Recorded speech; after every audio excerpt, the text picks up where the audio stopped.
What is up, DTC fam? It's your boy, Sanjay Jenkins, back at it again with another episode of Design to Convert with an amazing guest. We're going to talk a lot about reviews, honesty, some of the dark parts of e-com, and authenticity in the space. I've got Tomasz Sadowski here, CEO of Opinew, and we are going to talk about his app, which helps Shopify stores collect reviews, and just all the nuances of the review game in the ecosystem. Tomasz, thank you so much for joining me. How are you today, buddy? Thanks for having me. I'm good. Thanks very much. Awesome. So from what I understand, just to kind of set the stage a little bit, you're currently hanging out in Dubai. You're checking out the scene out in the desert. Yes. Checking the e-commerce scene as well. So, there's plenty of e-com influencers here, as well as Shopify agencies. So it's a growing city, growing scene, and there's a lot of things happening. That's awesome. So we'll definitely have to jump into that a little bit, but let's start with your business and the technology that you run.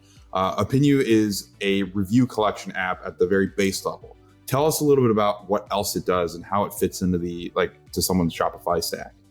So if you are a shop that sells on multiple different platforms, meaning the legacy large retailers like eBay or Amazon, we are a perfect match because we would allow you to import those reviews into your Shopify store. So instead of spending 20, 30, sometimes 40% of your margin to those giants, those e-com giants, you kind of keep it, and we help you to convert, just like those reviews help you convert visitors on Amazon and eBay. They should also be helpful to you on your direct-to-consumer channel on your Shopify. So we are out of different apps in the scene, I would say we're the most reliable. We're used by the largest brands. I could cite, for example, MSI. I don't know if you use their laptops or graphics cards. There's a huge automotive industry presence that we're in the UK, like in Arnold Clark. So that's the biggest car dealership in the region. I could go on, but if you are multi-channel and want to boost your direct-to-consumer channel, that's Opinew is the place to go. Nice. Okay, so walk us through. There's so many things I want to cover today. I want to talk about just reviews in general and authenticity. I know that's one of the things we chatted about before we started recording. But I want to start with your story and tell us how you got into this game. Like, were you always in e-commerce? Were you always in tech? How did you get to the point of starting this business? So if you talk with a lot of people in e-commerce, and I'm, right now I'm talking to the audience, probably to you, I've met countless people who have come from all sorts of random places, and a lot of them ended up in e-com by accident, and that was also me. So Opinew was my final year student project. I was developing this new AI system that filters the best reviews for merchants, and out of that, I thought, hey, you know what? It kind of does cool stuff, but it seems that merchants will also love this kind of thing, to be able to present kind of the best sorted reviews in front. If you have thousands of products, that kind of automation would be very useful instead of your marketing manager going and sifting through them. On 300 products, you can have a program do it in seconds. So out of that, Opinew was created, and the rest is history. Definitely the pandemic helped us a lot because we are one of the incumbents and one of the smaller apps in the space, and now we serve thousands of clients, large, small, in different ecosystems. And I mean, maybe not ecosystems, but rather different areas of e-com, from different verticals, right? Gaming to automotive to fashion, perfume, kids, pets, you name it. So you said this started out as like a project in university, and you just kind of happened upon it. I always liked shopping, and I thought instead of doing something super scientific, I thought maybe I'll do something that is closer to a real world application. So that was the reason why I picked this particular area. And you were working on AI stuff before it was, in vogue, right? Before it was, so walk us through how you got your first customers. Like, did you start tweeting at people? Were you just on the Shopify store, the App Store, and like running ads? What were the first 10 customers like? Well, the first customer, we just published the app on the App Store. That was it, pretty much. And then the first customer was from Australia, and then we realized that we forgot to add time zone support. Oh wow! So this shop had the review request emails sending at like 2 a.m. their time. Oh goodness! Okay, yeah. Why are emails and parts of the system were breaking? Yeah, but we came a long way from that point.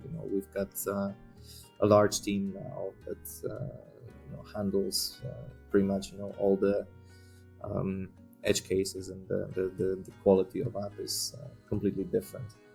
This is like was this your very first business ever in your life? Yeah, I got, so in terms of, I am aware how rarely it happens that a business created actually is successful, and I'm very fortunate, kind of managed to go into the right ecosystem at the right time with the right business idea. So but by no means I consider myself an expert entrepreneur. There is probably a high amount of luck involved, but and along the way you learn all the business skills. Yeah.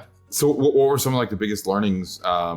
You said, let's actually go back. So like between your kind of first customer to, was it just you at the beginning? Did you have other people involved? Okay. And so like how long before you actually like hired somebody to like help you with this? Probably about a year and a half. Year and a half into it. Okay. You're just coding every part of the tool. Yes. And the app is completely bootstrapped. So whatever money that it was generating, we put back into the business, which meant that we were completely independent from any investor pressure. We built what we thought that was beneficial for the clients in the long term, and that also gave us a lot of freedom to, in the end, in mid 2022. Get acquired, so we are now part of the ShopCircle ecosystem. That's awesome! Congrats. Yeah, so we're the main review app of the entire portfolio, and good things are coming out of that company.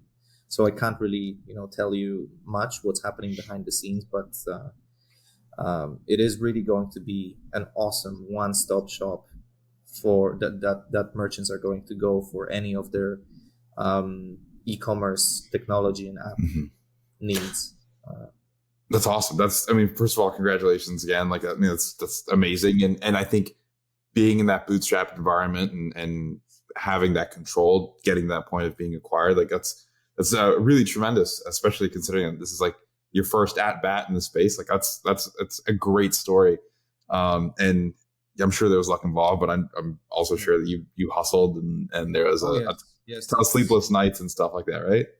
A lot of that, but one of the main reasons why we were successful was that we were always very close to our customers, and I would say that no matter what kind of business you're in, whether it's e-commerce and or you're building an app, It's your customers, your clients will tell you what is wrong, what is right, what they particularly like, dislike.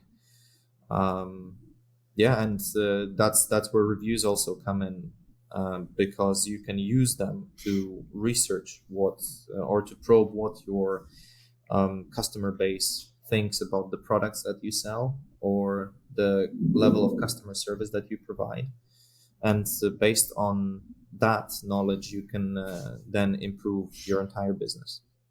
So what's first of all, I have to acknowledge before I move on too fast, my brain's running 1,000,000 miles an hour, and it's very exciting.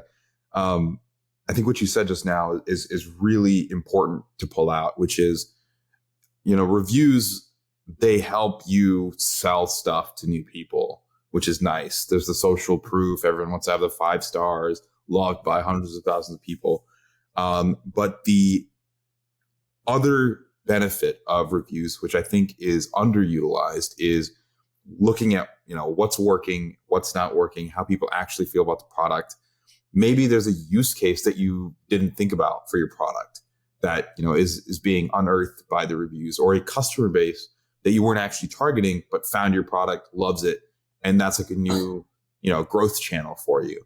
And I think it's really important for people to go through their reviews and be very mindful. It's not just about putting up the 5-star reviews and that's what you display, but it's also actually mining that information, and finding ways to actionize it in your business, whether it's making your product better, your customer experience better, or, unlocking new channels that you just didn't know you were, helping to begin with, which I think is pretty cool. I want to dig in a little bit more on how the product has changed from when you first launched it to what it is now. You said that, you've taken everything that your customers, especially your early customers, about what they felt about the product and where they, what they were missing, what they needed, etc., and you've incorporated that into improving the product. Show us what that iteration, what that evolution looks like. It's actually tough to go through this because there's been quite a few iterations. We every few months we change large parts of the system based on the feedback, and but overall I can tell you, what customer base we focus on and what areas of the product. By focusing on that customer base, we are drastically improving. So we decided that our customer base is large multi-channel brands, and that's why we are mostly focusing on building the best in the space review importation system, as well as large brands. They really do care about the speed of their website, so they understand with the volumes of clients that they have. We have some brands that serve hundreds of thousands of customers per month, so that's a lot of visits. So every % of conversions that you win or lose while having those kind of numbers, it means thousands or tens of thousands of dollars of revenue, either gained or lost. So we are trying to shave off the code that you have on the widgets that live on your website to the bare minimum. We do things like, if we have a library that normally by default has 100 things that it does, but we only need 3, we're going to write our own library. We're going to do something custom that only has the 3 things and throws away all the rest, the 97 that you don't need. So I would say with confidence, there are very large players in the review space that, you install their app and suddenly your page speed drops by 10%. This is unacceptable, especially for large brands.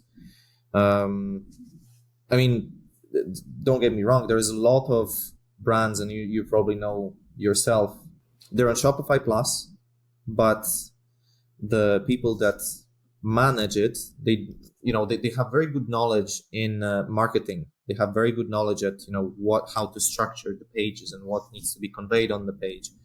But it seems that there is a case that they are lacking some technical knowledge that makes the whole thing fast behind the scenes. So they focus more on the looks and on how the customer journey looks like. But when you step in and you have experience in building those websites, you see that there is a whole bunch of old code sitting there and eating up space and polluting the page, which looks great but runs so sluggishly that if you were to clean it up, your conversions would massively improve just because your site is faster. So that's one of the things that I when people talk or get on an intro call with folks for Replo, they fall into two camps: the page speed camp and the can I make it look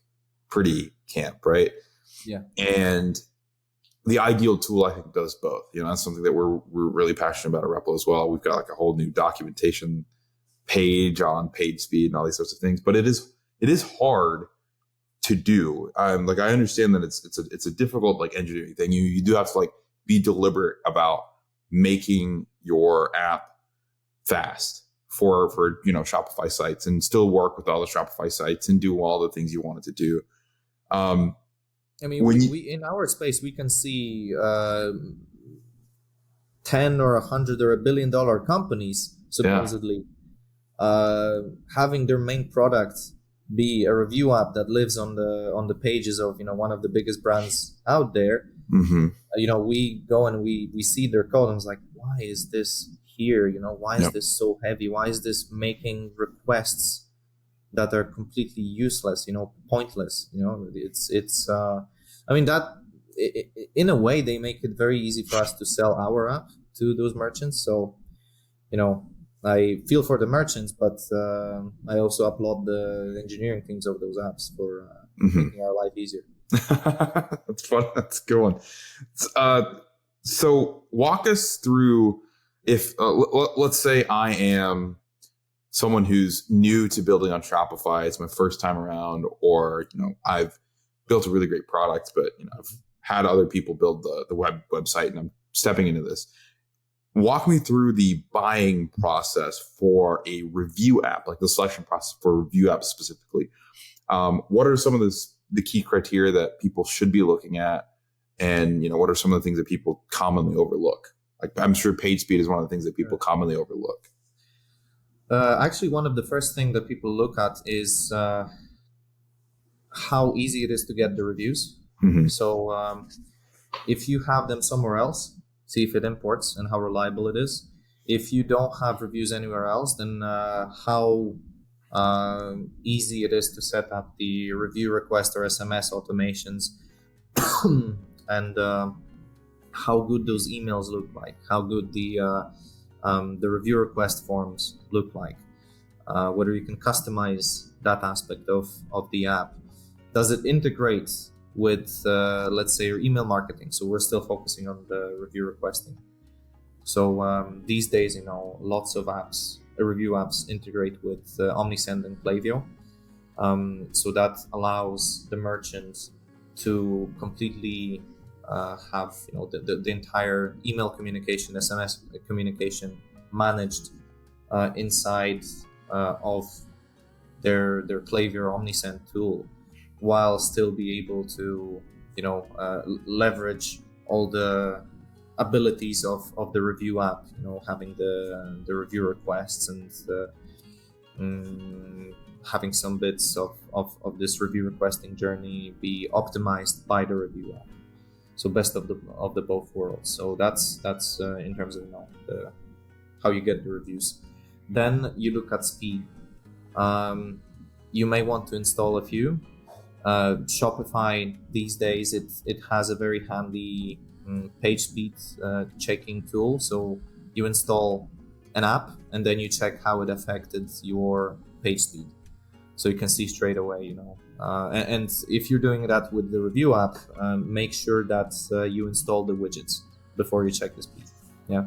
So you need to actually have the code of the app running on your store. Product pages, homepage, wherever you're going to have reviews displayed, make sure you have the little widgets displayed. Okay. Yeah, and then test for the speed.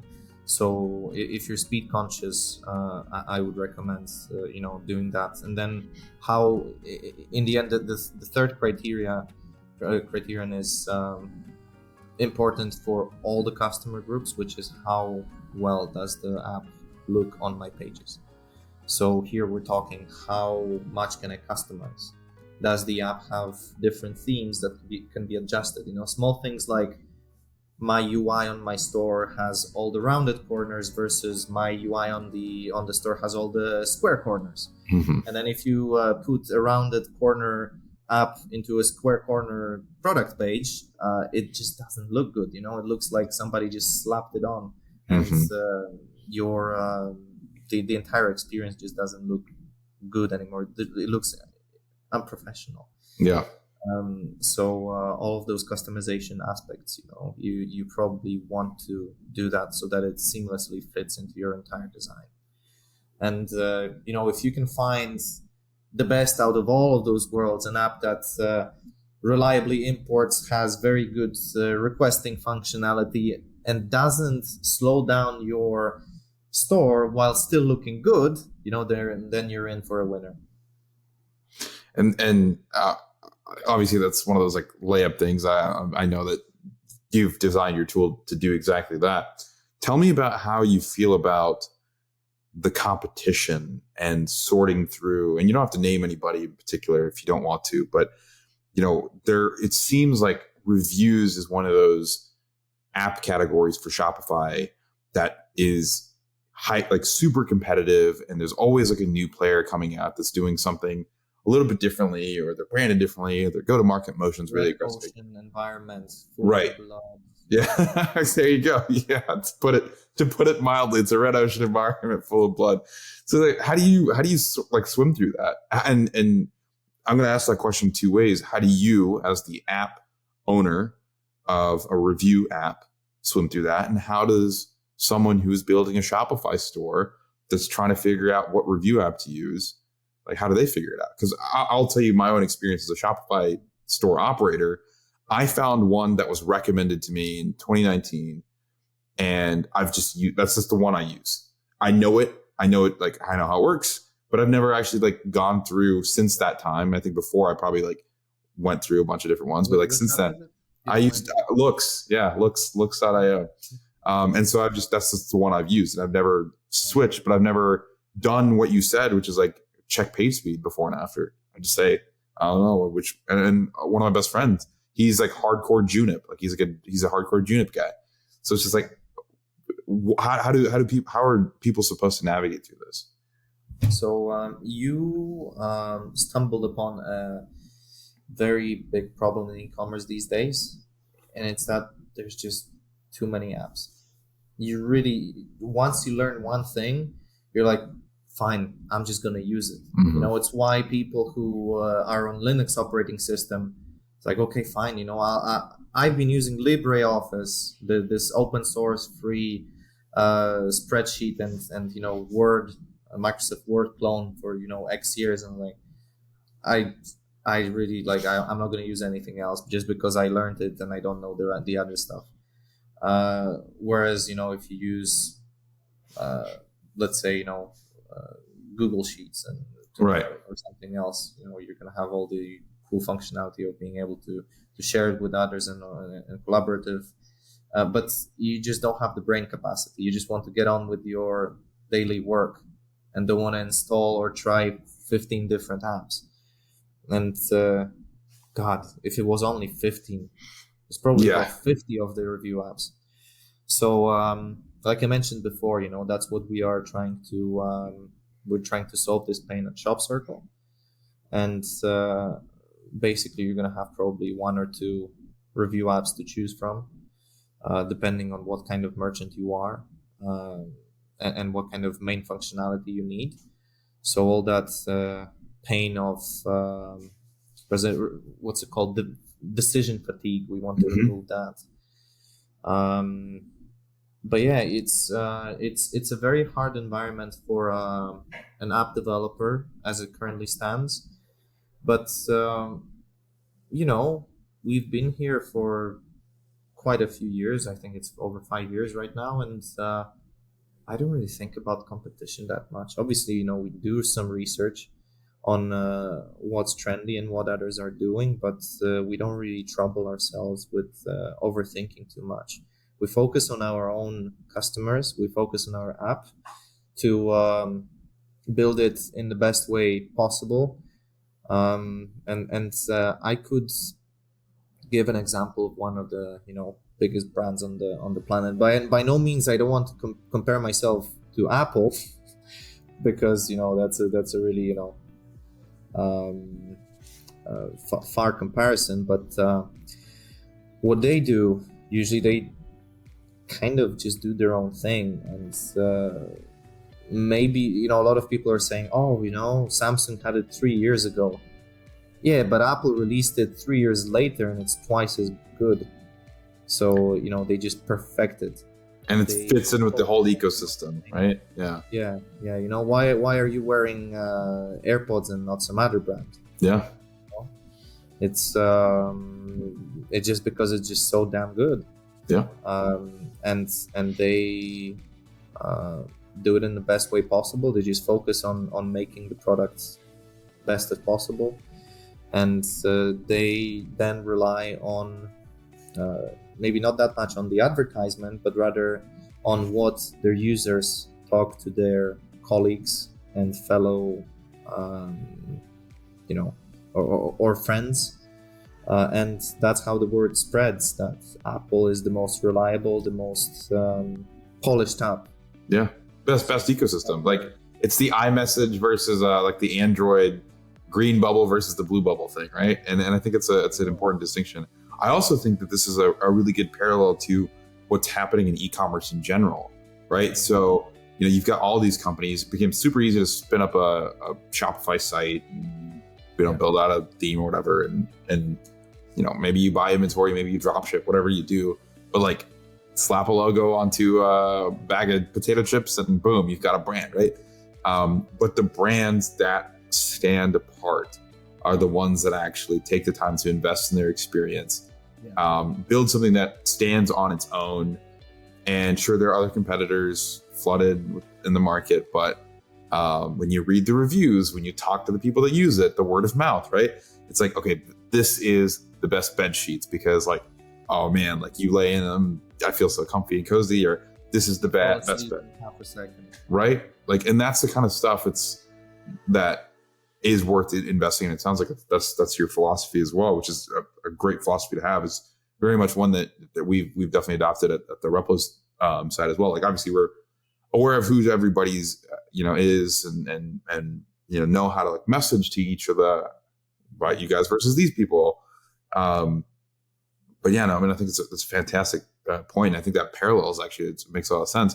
And then I think it's a great segue into, so reviews are such a key part of any e-commerce experience, right? So if you don't actually have the thing right in front of you, like, okay, I'm going to go to the store, pick the thing off the shelf, look at it. Reviews are nice, but I can also kind of get a sense of what this is going to be like in my hand. Or maybe I went to the store because I read a review. That's the other piece. But online, reviews could make or break the sale. And I'll give a great example from my own personal life. My girlfriend buys a lot from Fashion Nova, probably her favorite brand. Maybe not her favorite brand. That's probably a reductive thing to say, but she definitely buys a lot from Fashion Nova, as evidenced by the number of Fashion Nova packages that show up at her door. And I watched her buy once, and 100% of the time where she actually buys the thing, she has read every single review to make sure the sizing is right. And, the people who post on Fashion Nova, like the reviews, they post pictures. They say, here are what my measurements are. Here's how it fit. Here's how it was like, after some time. And that's literally the entire buying experience for her on Fashion Nova is built around consuming the reviews at an insane level. Like, I've never read reviews that diligently, I guess. And so it makes, for Fashion Nova, they've built such a strong business based on like the quality of the reviews and sizing and so on and so forth. So Walk us through some of the experiences that you've seen where a business is like transformed, let's say, or they've meaningfully improved their conversion rates and their growth because they've had, they were able to get really great reviews and show them in a meaningful way. Sure. I have two examples, I think, in mind. So from our own brands, I could start with. Let me just pull up the numbers. I don't want to be wrong. So the first example is in a multi-channel space where this brand was not really going that well on their direct-to-consumer channel.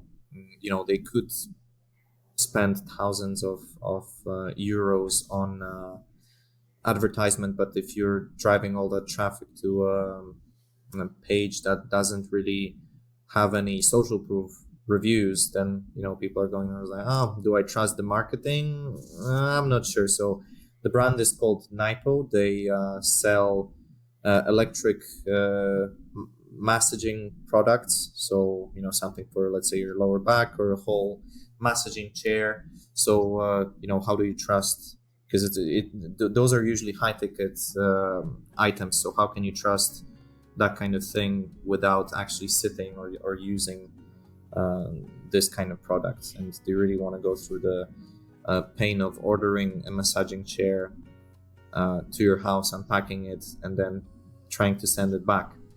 So you really want to know what's happening to it before, how good it is before you buy. So they, in the first 2 weeks after installing Opinew, configuring everything and getting those reviews, they did 70,000 euros in sales. The sales volume increased about 40%, and they had multiple hundreds of X of return on investment on our app. So that's a pretty good success story, I would say. That's amazing, and that's such a clear example of like you get real quality reviews can transform your business. It's such a key part of any e-commerce or any online shopping experience.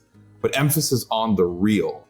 I think the authenticity is a really key thing here. What have you seen in? Yeah, go ahead. It's what a lot of merchants don't really understand. So they would a lot of merchants would say, okay, I want only the 5-star reviews, the best reviews to show my brand in the best light. But people aren't stupid. They know that this is not usually the truth. There's always some aspects of any product that they might not like. You were just talking about shoes and fashion. It might look amazing, but maybe it doesn't fit well. But the materials, the feel of it is perfect. It just doesn't fit your particular foot. It's the same with everything, and people can see through you if you have a product which has 300 5-star reviews and not even a single one that is a 4-star. They know that all those reviews have been doctored and filtered by you, and that's why the best kind of conversions happen for products that have between 4.2 and 4.7 or 8. Oh wow! Okay. You need to have that balanced amount of reviews to show people that you're also not cheating the system. They want to read the 1- and 2-star reviews just to see what kind of troubles people had and whether they are acceptable to them. Whether they can, they'll be fine with those kind of imperfections. And most importantly, they will check whether your customer service is good or not. So they will look at the 1- and 2-star reviews and they will search for those replies from the brand to see what happens when things don't go the right way, when somebody buys from that particular brand, from that particular shop. Do you provide any training or here's a helpful guide on how to best collect and interact with review? Okay, yeah. What kind of stuff do you? As part of our onboarding, we train people to not discard or not hide the 1 and 2 star reviews, but to reply to them. And whenever we see people mention that, hey, I want to delete those reviews, we always mention to them, like, hey, that's probably not the best idea. You can do something way better, which is react to them in a positive way. Because there's sometimes when, and I've seen some instances, and I've also been part of it. I'm not immune to this. I've definitely responded to a few reviews, and I was like, I should probably go back and change that or delete it because that looks like a real bad. There are ways to respond. You need to be respectful to the client, because imagine this being transmitted on live TV, because that's what happens. Your response is public, so you're not really only responding. The response to that particular merchant is just a tiny part of your action. The real thing is, you need to be aware that your response is going to be viewed by 50,000 other people. So you're really, it's like arguing or apologizing or trying to make things right in front of an audience.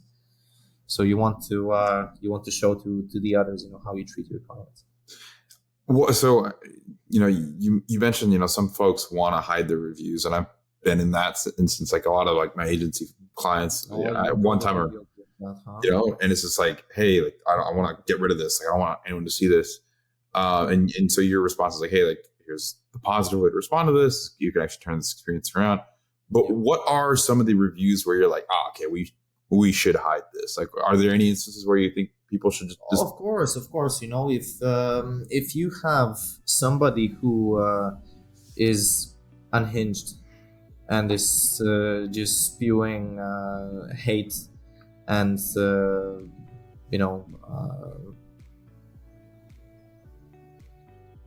there's like the obvious stuff, I'm sure, like the obvious stuff. If somebody is insulting you openly in the review, and it's not actually productive, that shouldn't live in the public space.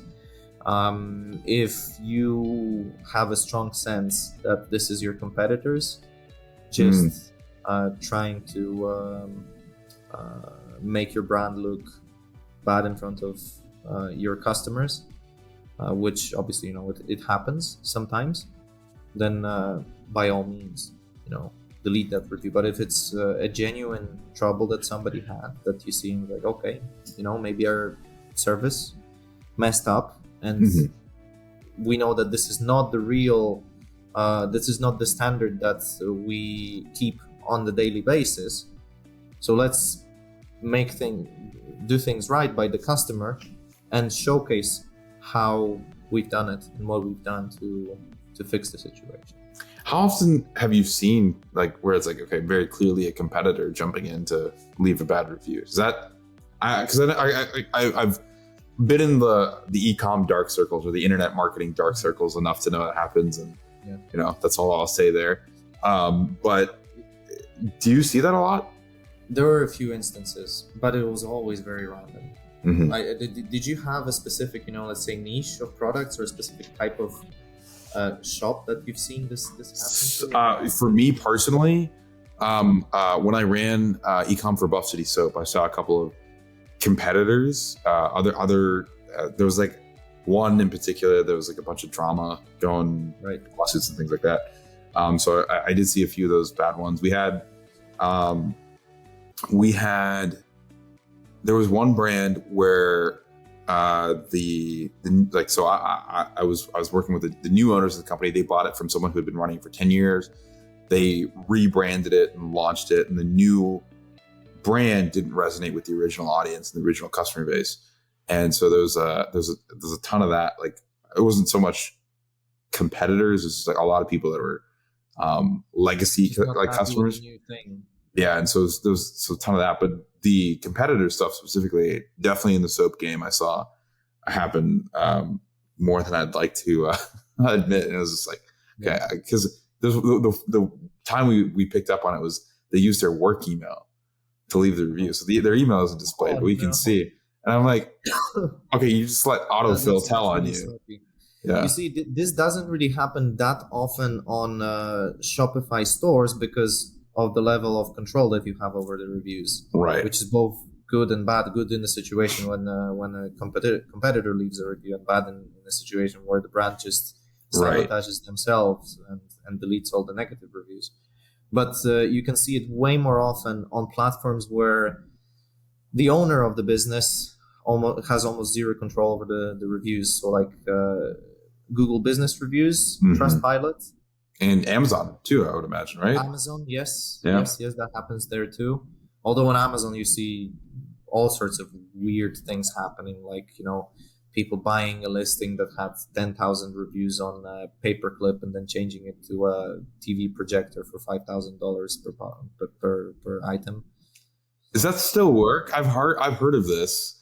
For those of you who do not know, who are listening, these are Amazon listings where people will buy a listing for a product that already has a ton of like 5-star reviews, so it's going to rank high just based on the number of 5-star reviews, and then you change what product it is, because like you're not actually trying to sell a paperclip, like Tomasz said, you're trying to sell a TV projector. Yeah. I've seen. I once wanted to reorder. What was it? Dishwasher tablets. Oh yeah. Which suddenly magically turned into wireless headphones. Okay. On Amazon, yes. It's like, what? That's a bit strange. That's wild. Yeah, I didn't think that was still like happening at a big clip, but that's crazy to hear. That's wild. Still. So I know one of the things that we've talked a lot about today is like reviews for Shopify specifically. But one of the key value props of your business is that, and not only the key value prop, but also it seems like your customer base is predominantly multi-channel, meaning it's not just Shopify. Shopify is a channel, but you're also selling on Amazon, eBay, Walmart.com, and so on and so forth. So as like, most of our audience is predominantly just like Shopify only, and, they're growing to the point where they can add in these other channels. Having seen these businesses grow using reviews, going to Amazon, from Amazon, other channels, etc. Like, do you have any advice for Shopify store owners that are going to start like opening up these other channels and experiencing the environment that, it's almost completely different than Shopify anyway, right? Like, just talking about like the paperclip or like the dishwasher tablets to headphones, like you can't necessarily do that on Shopify the same way. So what advice would you have? I don't have any advice that is specific to how to actually do it. I have advice relating to reviews. Yeah, let's hear it. Where I have most of my expertise in, and I always try to tell people to think in terms of you need to use reviews everywhere where you are presenting a product to a potential buyer. That bit of social proof. So wherever you can strengthen your message, you're portraying a specific message. Hey, this is a product that we have and it's amazing. Always people think like, oh, is it actually? What do other people think? If you're trying to show even, customer support or customer support page on your website, it would be good to add a few reviews that mention how amazing your customer support is, just to strengthen the message. If you are sending emails which are promoting a product, it would be good to add those stars there, or a review that mentions, oh, my new fishing rod is just, amazing. It didn't break on a 50 kilogram carp I caught last week or whatever. So overall, get reviews from everywhere you can, and then wherever you are presenting your products, push those reviews out. So get them in and then use them everywhere you can. So if you've been selling on Amazon for 15 years and eBay, get those reviews in. And if you're trying to open up a new channel to sell to your customers, like say through email, use those reviews there. If people find you through Google Organic or Google Shopping ads, make sure that reviews are showing. Make sure that the stars are showing. If you are sending out leaflets to people, I don't know, Maybe you don't want to say save the trees. Uh, I mean, direct mail is still a very good channel. Yeah, it's good to have the social proof on there. One of my favorite specific, like to Shopify showcases of reviews is if you go to my obvi.com, Obvi supplements, they do like collagen proteins and things like that.